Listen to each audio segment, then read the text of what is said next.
And we are live here in the Storycraft Cafe. I am your host, Hank Garner, as always. And today I'm super excited to have Fiona Davis joining us to talk about her brand new book, The Stolen Queen.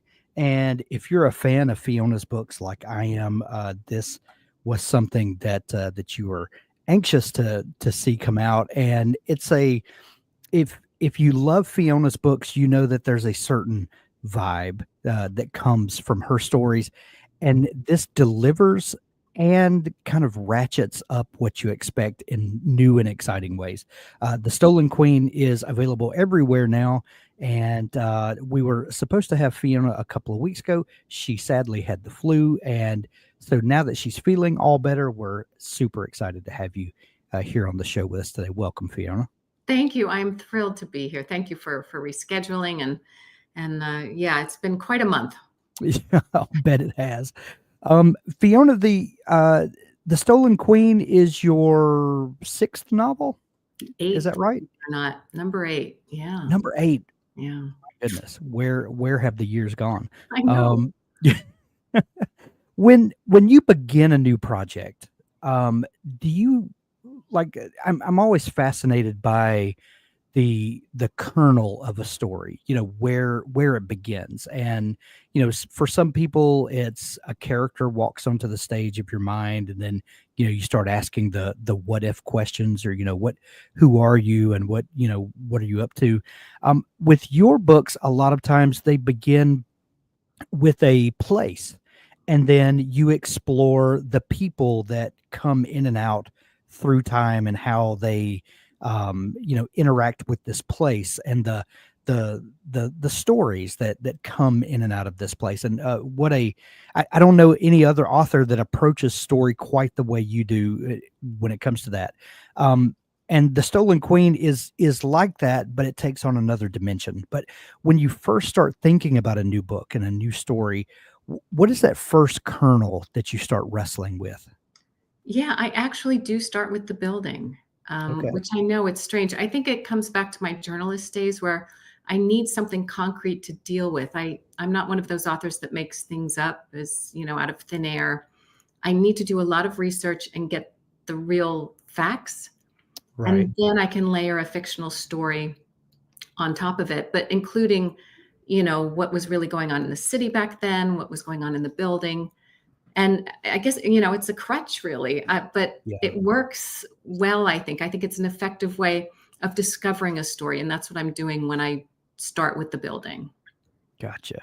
You and I have had some conversations in the past, and we've talked a little bit about how you were pursuing an acting career, and that morphed into a novelist career. And I've talked to a lot of people that were actors or involved in stage or screen production, and where it's a very collaborative process, where one person brings a certain set of skills and another person brings another, and the culmination of all those people working together brings about a certain art form. And I know a lot of people that have been frustrated through that whole experience and wind up writing novels. And I wonder if it's, if one reason might be because you get to be in control of everything. And while collaborating with other people is wonderful and can be a great experience, it can also be very frustrating, because you're one piece of the whole. Does writing novels kind of scratch some of those itches of being able to control part of the creative process that you couldn't in a collaborative process? I don't think so. When I Okay. was acting, I was with a theater company, and we put on 3 shows a year, and everybody did everything. If you weren't in the show, you were working backstage. And we had a great time. One of our shows went to Broadway and got nominated for a Tony Award, and it was truly collaborative. And there's always power struggles within any kind of organization, but I had a blast. And I think from my acting days, I learned about dialogue, because of course that's all that plays are. Sure. And so I got a kind of a crash course in what dialogue is effective and what isn't. And then just the idea of moving people around a stage, and of a character having an objective and doing things physically and mentally that makes sense, align with that objective. So in that way, it was really helpful when I did start writing. And often when I'm writing, if I'm trying to describe what someone's expression is, I'll make it. So I probably look like a mad person, behind here as I'm typing away. So I still tap into it, but I think what writing really satisfied was I'm probably more of an introvert than an extrovert. And of course, when you're rehearsing and it's all very energy draining, I think, if you're an introvert. And for Yeah. me, being alone at a desk and just doing research or writing, that's heaven. And so that satisfies that itch, I think, as well. Yeah. You mentioned journalism also. What what tools did journalism add to your writer toolkit that maybe you draw on during the writing or maybe the research, or like what part of the process that are you thankful that you have those tools in your toolbox? Oh, yeah, pretty much everything. I mean, when I applied to Columbia Graduate School of Journalism, and thank goodness got in, and it's only a year program, but it was really intense. And that's where I learned how to structure a story, how to go out and interview people, how to find experts in something that I knew nothing about, how to interview them, how to get the information you need from them, how to write quickly and effectively, which is helpful. I don't have writer's block because if you're a journalist, if you don't write, you don't get paid. Right. So there's just no such thing. Yeah. You have good writing days and bad writing days. Yeah. If you have writer's block, you get paycheck block. Yes, exactly. And so I think it helped incredibly. I don't think I would have ever contemplated a story like The Dollhouse, which was my first book, Right. if I hadn't gone to journalism school and gotten that backbone in just how to shape a story and what it should look like, what a good sentence is like, and how to write economically. Yeah. Um, we mentioned in the beginning, and you're alluding to that your books tend to focus on a place, and then from that place, you really have a window into it to see how these people's lives intersect at this place. What was the what a great unique spin on historical fiction. I don't know anyone else that approaches story that way. Was that an epiphany to you? Was it just an interesting thought? Like, where did the idea for that come from? Yeah, it was very organic. The first book came about when I was a journalist and learned about the Barbizon Hotel for Women and how it had gone condo. And just Right. I was curious how that building had aged over time, how the residents, what they were like over time, knowing that there were these people who'd bought luxury condos in that building in the 2000s, as well as these women in their 80s and 90s who lived there for decades and were paying, $300 for a studio. And I just wanted to know what their life was like, past Yeah. and present. But they were very private, so I couldn't interview them at that point. And I just thought this would be a great book, and I wish I could read it. And that's what made me think, okay, I'll write it. And I wrote that book and amazingly found an agent and a publisher. And then I just thought, well, what other buildings in New York do I want to go snoop around in?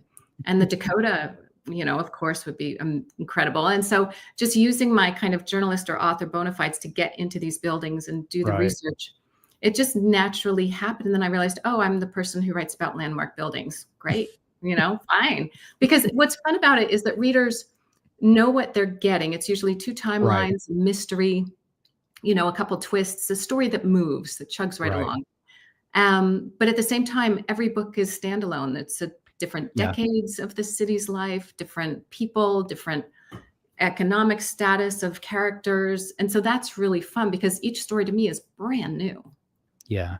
You mentioned that each story has certain hallmarks. There's a mystery, there's a couple of timelines, there's how are these going to intersect, as when I'm getting into the book, okay, I know Fiona's setting this up for a reason and she's setting this up for where is it going to, where are they going to intersect?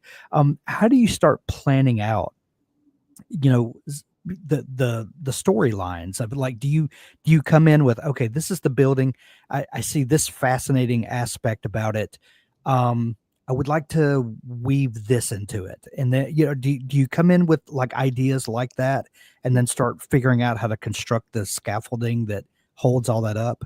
Yeah, exactly. Well, I dive into the research and just let anything bubble up. And there's certain things that just pull me.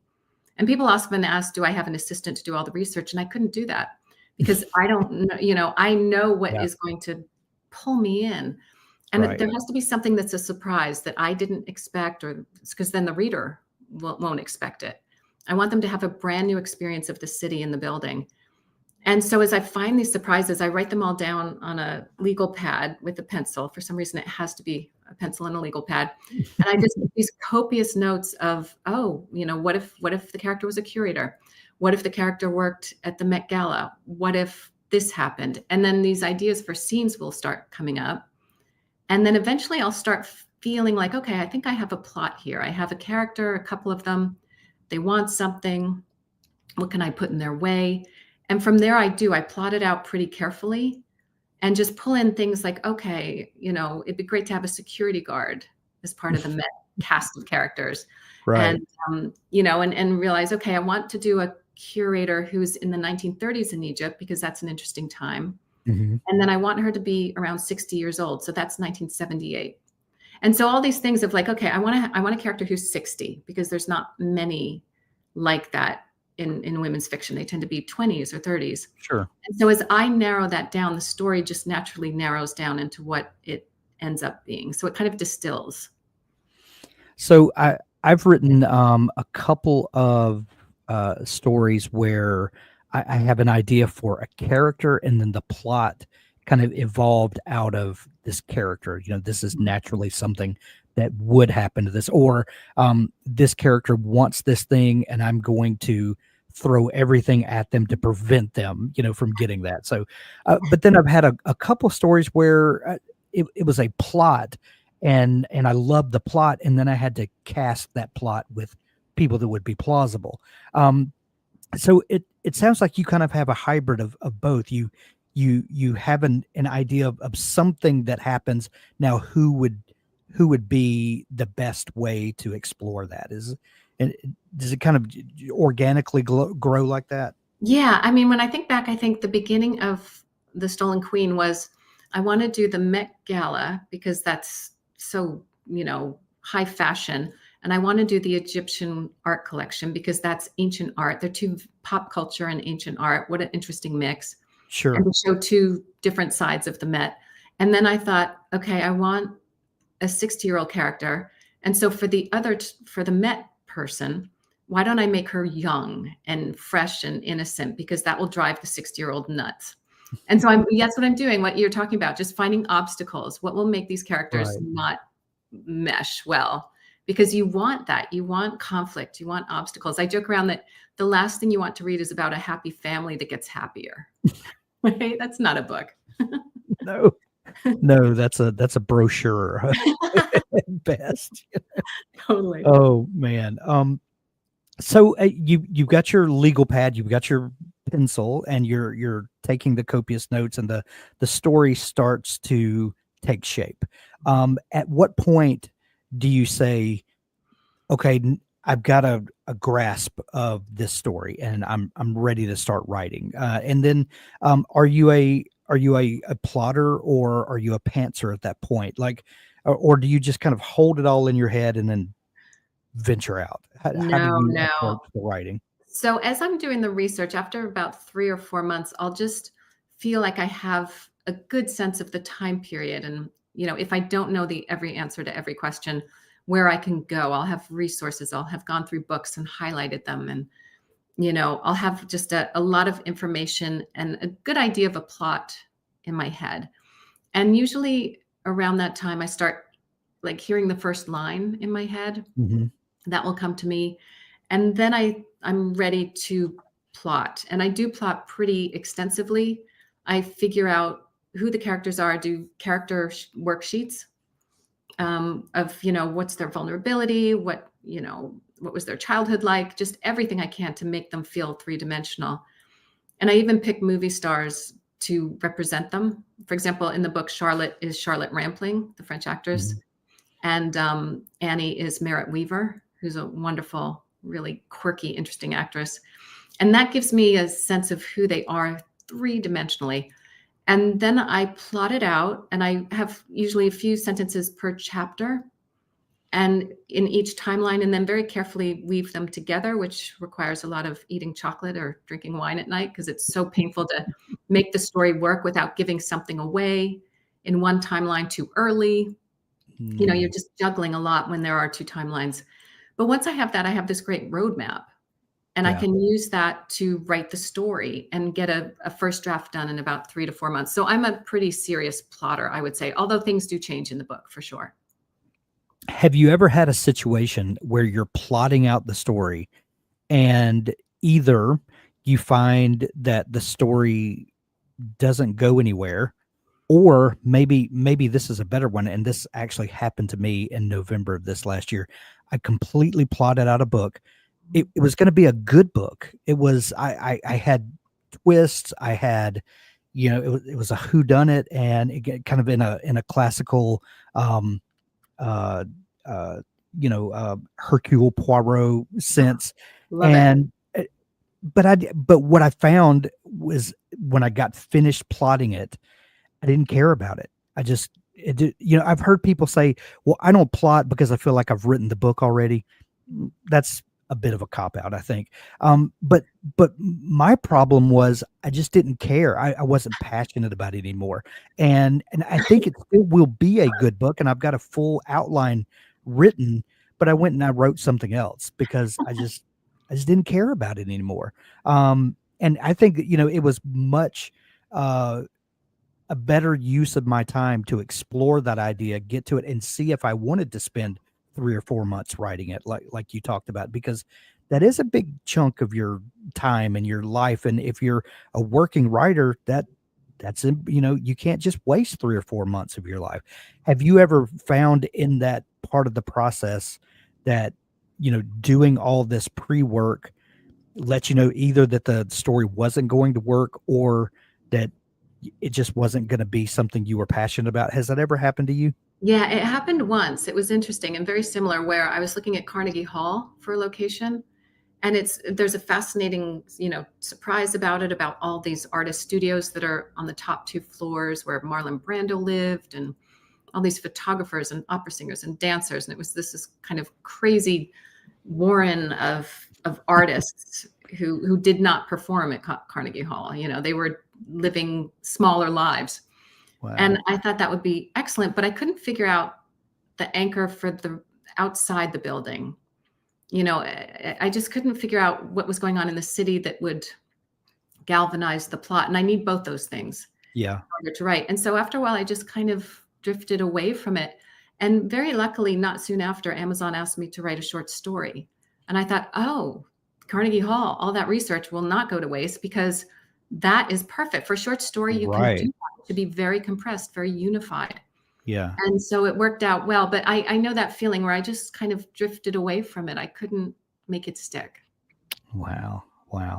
So The Stolen Queen, your new book, what was that kernel that got the creative juices flowing? What was that first mystery that drew you to the Met and to what eventually the story became? Yeah, to be honest, I was so intimidated by the Met. It's too huge. I had no way in. People had suggested it before, and I just put it off because it was just too much.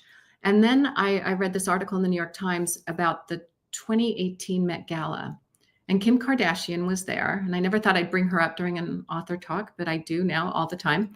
But Kim Kardashian was there, and she wore this skin-tight gold glittery gown. And at one point, she posed next to this glittery gold sarcophagus that the Met had bought the year before for $4 million. And the photo went viral. It went everywhere, so that the Jordanian smuggler who'd stolen the sarcophagus initially saw it.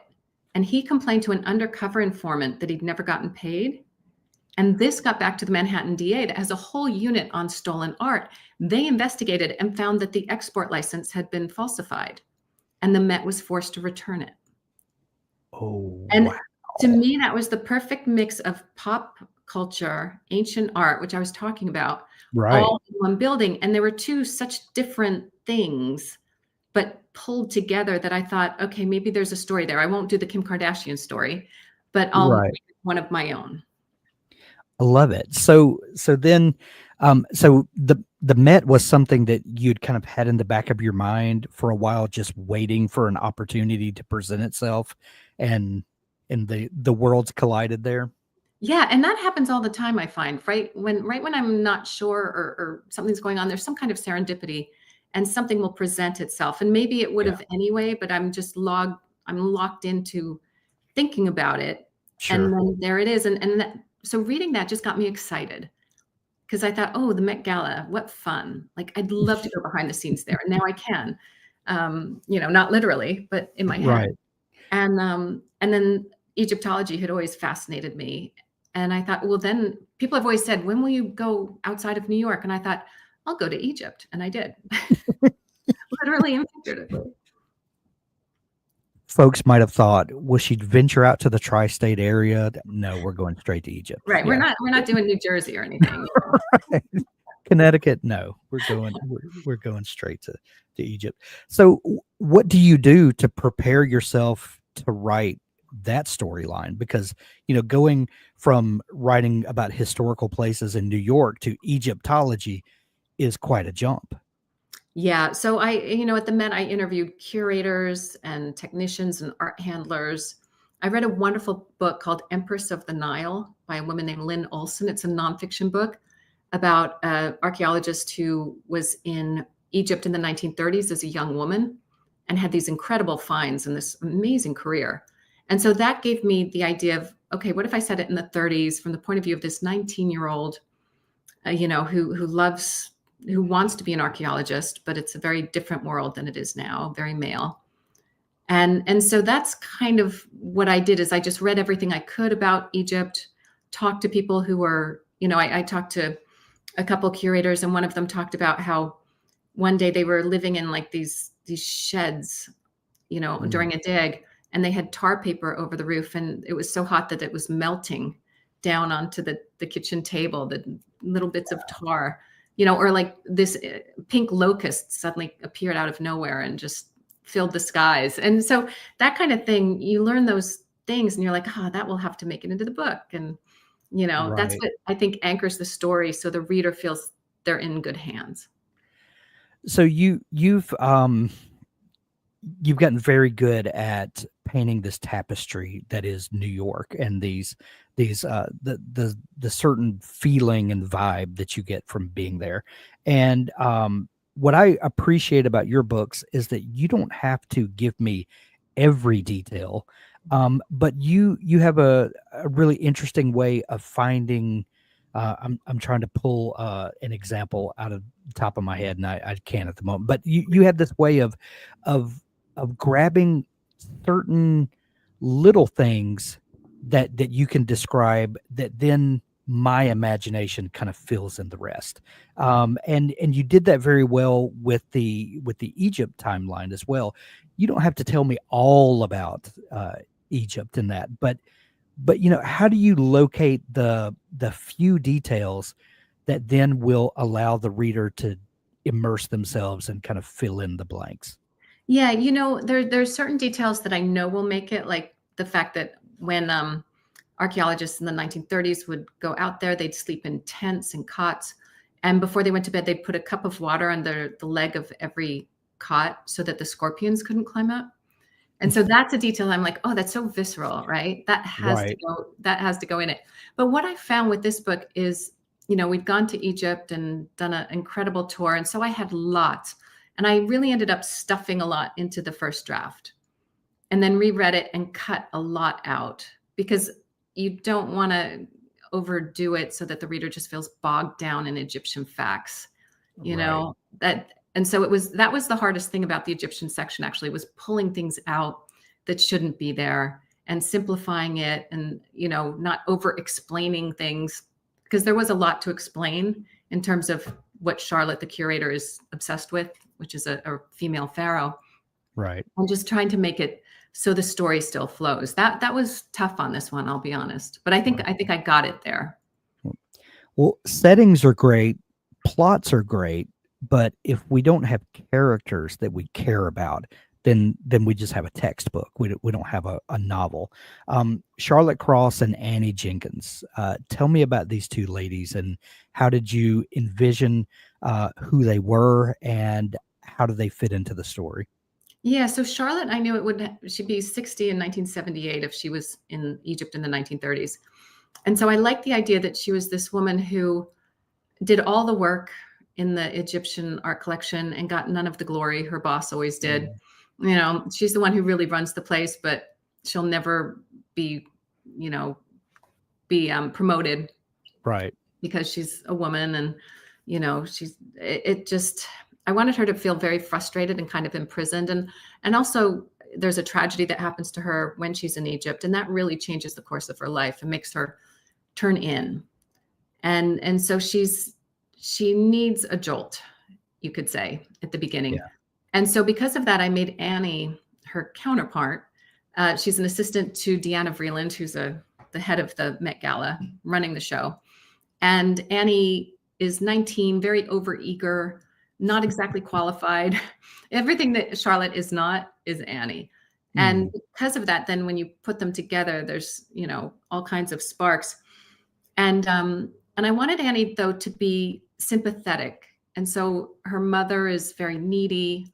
Annie's been just kept under her thumb for pretty much her whole life. And here she gets this one chance for her dream job.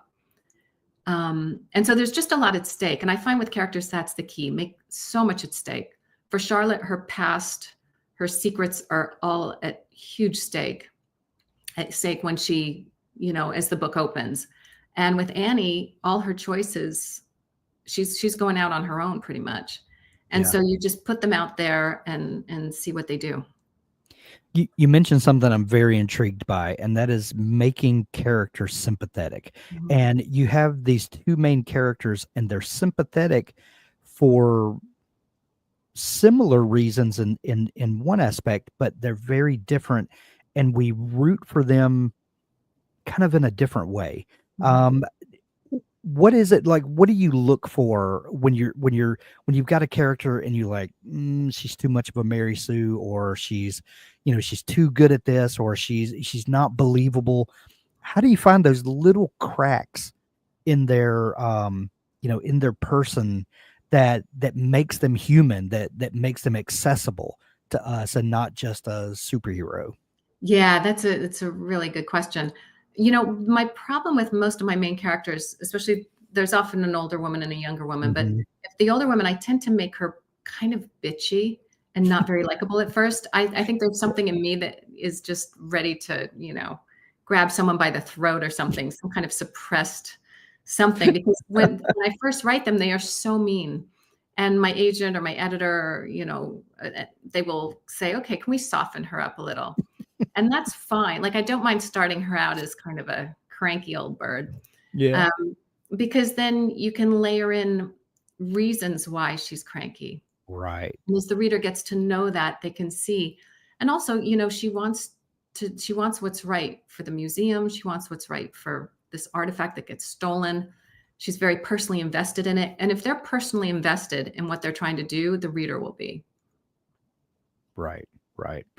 Um, so then how do you kind of weave in where the story is going and the mystery that you're setting up with kind of what these people and their desires intersect with it? Yeah, you know, and let me know, is my are you hearing me okay and Yeah, everything? yeah. Okay, I good. I think just we had a little drop out there for a second, but it Yeah, seems to be okay now. okay. Hopefully it's not me. Let me know if it is and I Yeah. can play around. Yeah, so I knew that I wanted the Met Gala to be a real big high point of the book. So that would come around in the middle. And that's when the theft would be. And so it was really marking everything off that. Before then, Annie and Charlotte are working separately. But after the theft, they have to work together in order to track it down. Mm. And so then I thought, well, I should send them back to Egypt to have to do that because then they'll both be real fish out of waters. And so it just kind of followed by making one decision, the others fell into place. Gotcha. Gotcha. The Stolen Queen is available everywhere now. It's such a fantastic book. I love it. I think it's your best one yet. And every year I know I say the same thing, but I love this more than anything you've written so far. If I know you, you've been finished with the Stolen Queen for several months now, and you're probably off to another landmark to dream up another story. What are you looking at now? Can you tell us anything? Yeah, sure. You know me so well. Yes. Yeah. So I have picked the next landmark and I'm working hard on it. It's the oldest house in Manhattan.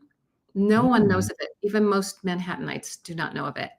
It's called the Morris Jumel Mansion. It's up on 160th Street. It's this beautiful, I mean, it looks like it belongs down south. It's got these white columns and this huge mansion and these beautiful gardens all around it. And it was the headquarters for George Washington during part of the Revolutionary War. oh, wow. And then in the 1800s, it was the home of Eliza Jumel. And she was born the daughter of a prostitute in Rhode Island and went on to become the richest woman in New York because of her real estate acumen. She was a really good business person. Wow. And she's wild and crazy and fun to write about. And her second husband was Aaron Burr, who we all know from Hamilton. But it didn't last long because he was trying to take all her money. And so she divorced him and hired as her divorce attorney Alexander Hamilton's son. And it's just got a great history. It's a beautiful building. It could use some love. I think it doesn't Yeah. get the attention it deserves. And I thought by writing a book about it, maybe we can shine a spotlight on Well, this. it sounds like this story is just waiting to be told. Yeah. That's going to be so much fun. So much fun. So, Fiona, if people are just discovering you and your work, where's the best place for them to go to dig into all the great stuff that you're up to? Yeah, sure. My website is fionadavisbooks.com. And I'm on Instagram and Facebook at Fiona Davis Author. And on both those places, I share a lot of the research and inspiration behind the book. So it's fun to have a dialogue with readers after they've read it and before. Wonderful. We'll link up all that in the show notes to make it easy for folks to find you. The Stolen Queen, go grab your copy of it today. Fiona, thank you so much for taking time to come on and chat about it. Oh, my pleasure. Thank you, Hank. It's always a joy. Every book, I love it. Thanks.